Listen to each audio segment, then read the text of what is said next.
Hi there, it's Jan Copeland with the Girls Guide to Outrageous Real Estate Success and the Livy Girl Success Boutique.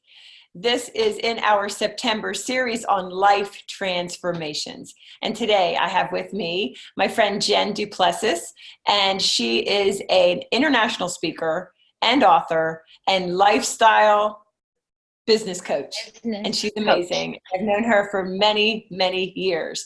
And before she shares with us one or two of her transformational stories in her life, I just wanted to tell you how you can get in touch with her.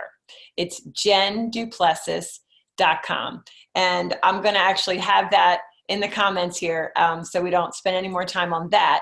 And she also offers you a worksheet of sorts to work through to help with you with your mindset transformation. And you can catch that at jenduplessis.com/7 strategies. And I will again link that.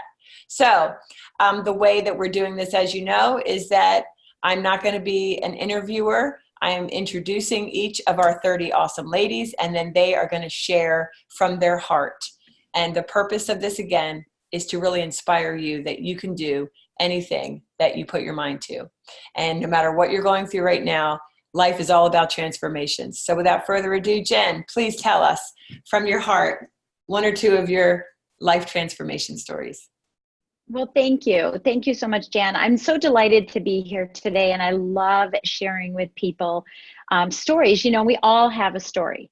We all have a story of transformation, and whatever resonates best with people. I'm just joyful that I can make an impact. And that said, I mean, it's just perfect that we're talking about transformation here and making a significance and an impact in the world, because I'm writing a book right now called From Success to Significance: Life After Breaking Through the Glass Ceilings. And by the way, it's multiple, right? Because we as women, we break through many, many, many glass ceilings. And I'll bet that most of us have a plethora of transformations that we've had in our lives. And it's not just one, right? It's multitudes. And glass ceilings, I know everybody says, that might be the money piece, but no, it isn't. There's a variety of different glass ceilings that we break through. So I want to first share with you a story about my childhood. I was 9 years old, and I could hear my mom and dad fighting from outside of the house as I rode my bicycle up to the house that evening. And this is a typical day for my family at that time, which consisted of fighting, constant fighting. My father was an alcoholic. My mother was a verbal abuser. Now, one of the things that I never could figure out, and both have passed, unfortunately, in the last 7 to 3 years, they have passed. And I never could figure out if my father drank because of the verbal abuse or if the verbal abuse was because of the drinking. And I feel like that's their problem. It's not up to me to figure that out. What I knew needed to happen was that I needed to be removed from that and have my own path for me to be, at that time, and as a 9-year-old, I didn't want to be successful. I just wanted to be worthy and happy. So this one day that I walked in, again, unlike many days that I walked in and they were fighting, my father had a shotgun to my mother's head. And this day, for whatever reason, was the trigger for me, no pun intended, but the trigger for me that things needed to change. And I immediately ran out of the house. And if you've ever watched Forrest Gump and you see Jenny running into the field and, praying in the cornfield, that was absolutely me. I was so fortunate that my grandparents lived next door. So I ran out into the field. With my hands in my ear, with my fingers in my ears saying la, la, la, la, la, because I did not want to hear the gunshot. Mm-hmm. And this wasn't the first time. It would not be the last time. Thankfully, it never happened.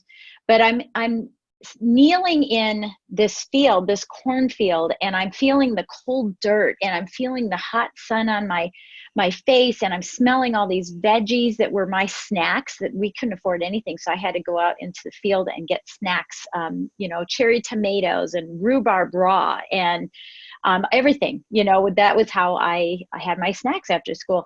And I'm feeling all of this and saying, God, please, please, this has to change. It has to be better.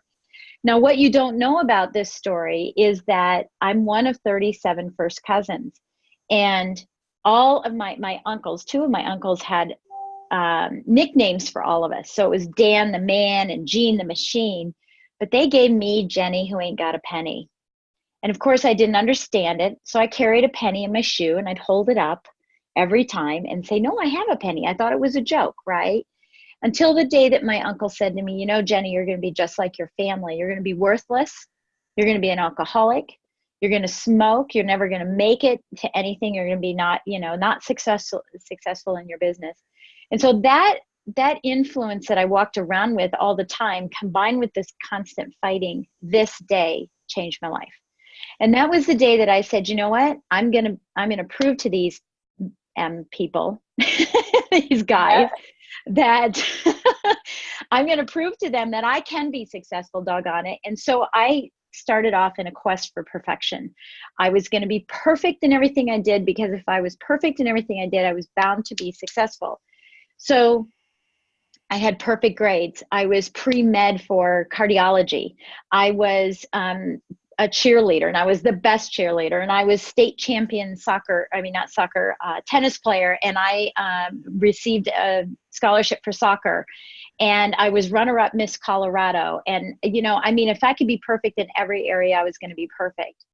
The story here is that I was chasing that perfection. And by the way, I was perfect in my business, top in the country as a loan officer. And I was perfect for everybody, to prove to everybody that I wasn't going to be like them. But then I had another breakthrough. And that breakthrough happened some years ago when I was going to be, successful. I'm a successful loan officer. I have a big team. And of course, I'm taking care of business in all these hours that everybody works in real estate and lending and, or as entrepreneurs, and, crazy successful. But I wasn't successful in the relationships with my family, with my husband and with my kids. And just like any other day, I was going to cook, and that meant let's go out to eat or let's order pizza, right? Because I'm too busy to cook, right? And here we are at the restaurant, and I get a phone call, and the typical thing that we all do is like, I got to take this. This client is so important. I'm sorry. I'll come back. I just got to take this. Right. And I'm outside, and I'm walking the tightrope of the sidewalk, the curb. We've all walked that curb, right? We're walking the curb, we're walking back, we're talking on the phone, we're pleasing our clients. And I look into the restaurant, again, no different than any other day, look into the restaurant, and I see my family laughing and having fun. And I realized they're creating memories without me. And it's still very difficult to talk about today. Yeah. Because my pursuit of success was about proving financially and proving from an egotistical perspective that I'm not that Jenny who ain't got a penny. I'm not that. But I had already proven it. It was time for me to do things for me. Yeah. I had proven it to everybody else. Now I needed to prove it to me. And the only way to prove that that I'm successful for me, it was going to be an inside job, is that I had to soften myself up. I had to open myself up and be vulnerable and be genuine to not only my clients, but to my kids and to my husband. And I'm thankful, because my husband and I have been married for 36 years. There's nothing bad that happened. I have very tight, close-knit relationship with my kids and with my grandchildren. But this was a catalyst that changed things for me and said, enough of trying to prove it to everybody else. I am worthy. I've already proven that I'm worthy. I now need to prove to myself that I'm worthy myself, right? Yes. That it's about me now. And the funny thing about this story on the backside of this is that my mom's favorite quote was, "We flatter those we scarcely know. We please the fleeting guests, but we deal many a thoughtless blow to those we love the best." Yeah. And I had heard this all my life, but I wasn't living it. Yeah. I was always pleasing everybody else. I wasn't pleasing those we love the best, which included me. Yes. It wasn't just my family, but it included me. And that was a catalyst that changed my life to where I'm at now. And saying that I want to help entrepreneurs build a lifestyle first. What do you want in your life? What fulfills you? What makes you happy? And how can we get more of it? Yes. And then let's build your business around it. instead of building a business and trying to chase the dream of being financially stable, and I get that we all want to be financially stable, but we don't build the business first and then try to squeeze us in. Mm-hmm. Love It's that. not fair to us. It's not fair to our family. So spiritually, health wise, I hear that all the time. I don't have time to work out. That's because your business owns you. You don't own your business. That's right. That's Does that make awesome. sense? Jen, I love that. Can I just ask you a follow-up question? Yes, of course. Okay, so our backgrounds are pretty similar. So my Yes, question I know is, they are. did you ever go to counseling? And was that ever something that really helped you? Because I think some people avoid it. And I just wondered if you have ever been in counseling and if it helped, if you were. Okay, so I've never been in formal, formal counseling. I thought you were going to ask me another question, like had I forgiven my father? Have I forgiven have I given? And so I want to answer that first. Yeah. Yes, I forgave my father. I'm almost there forgiving my mother. I talk to her every day from heaven, and I'm almost there. Yeah, forgiving her. My uncle, I sent him my book, because I addressed this in my book. I did not name him, but when I sent him in the book, it said it. He called me and he said, "I know it's me, and I want you to know I'm proud of you." So I got that. And he's the one that said, "You're Jenny without a penny"? Yeah, well, yeah, the nickname is one thing because everybody started calling me that, but he's the one who said, "You're not worthy. You're going to be just like your father." Yeah, And okay. he's the one who said, "Yeah, I'm proud of you." And he's 85, and we have a great relationship now, and it's fine. But to answer your question, no, I did not go to any formal, but I did go to Al-Anon. In fact, I once in a while I feel like I have to go back there to kind of rekindle my forgiveness. Yeah. Right. So I did go to Al-Anon, and because I work in a very mindset mode now for the last, 12, 13 years, I do a lot of prayer and meditation, and prayer is meditation. I'm Catholic, and so it's prayer for me. I don't, meditate, but I do a lot of that. And I go to a lot of retreats so that I can continue to have the breakthroughs. Awesome. And continue to keep that in the forefront of me. So, like I'm having a mindset retreat down in Tampa in November, and I'm doing that partly because it's what I need to. I think that I need to constantly, you can't go through a mindset retreat or, go to counseling and it be done. Right. Something you're always ongoing. That's right.